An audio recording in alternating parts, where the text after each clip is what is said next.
One of my favorite scriptures is Psalms chapter 126. And it's such a wonderful scripture because it talks about how God will restore and renew the children of Israel and how He would restore their fortunes. And it speaks of the streams of Negev.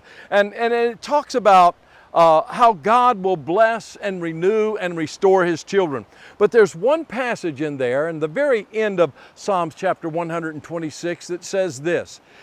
It says, "Those who sow in tears will surely come again, rejoicing, bringing in the sheaves." And you know, we go through suffering, we go through times of difficulty and trial, but God promises us, He promises to give us a restoration. And when we sow in tears and we cry out to Him and we say, "God, we need You, we want You, and we're hungry and we're thirsty for You," then God will do great and mighty things.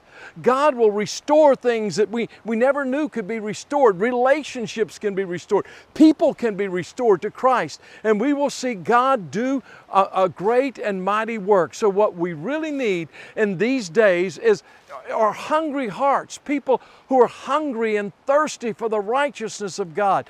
Jesus said this. Jesus said, "Blessed are those who hunger and thirst for righteousness, for they shall be filled." And He will fill us when our hearts are hungry and thirsty for Him. So what does it mean to hunger and to thirst for God? Jesus said that when you're hungry and thirsty, you shall be filled. So what does that mean? Well, first of all, a hunger, a thirst, is part of the deepest drives of mankind because it's a drive for life.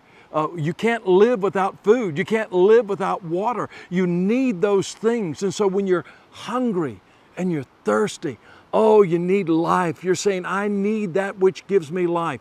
And so our hunger, our thirst must be for God. And when we are hungry for Him, when we are thirsty for Him, He will fill us with Himself. His presence will come. This is one of the things that I've seen overseas. You know, as I travel around the world, I find people who are hungry and thirsty and they're crying to God. They're shedding tears. They're calling out to God.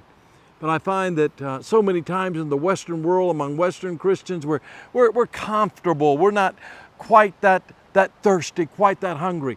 And so God has to allow things into our lives that will make us hungry and thirsty for Him. And I tell you, when that hunger comes, instead of blaming people for what's happening, instead of being discouraged about circumstances, just realize that God has brought things into your life to make you hunger for Him, to thirst for Him, and you cry out to Him and God will do great and mighty things. Oh, I tell you what, you may sow in tears, but you will come again rejoicing and bringing the sheaves with you. Others will come with you as you cry unto God. So you hunger and thirst for Him today.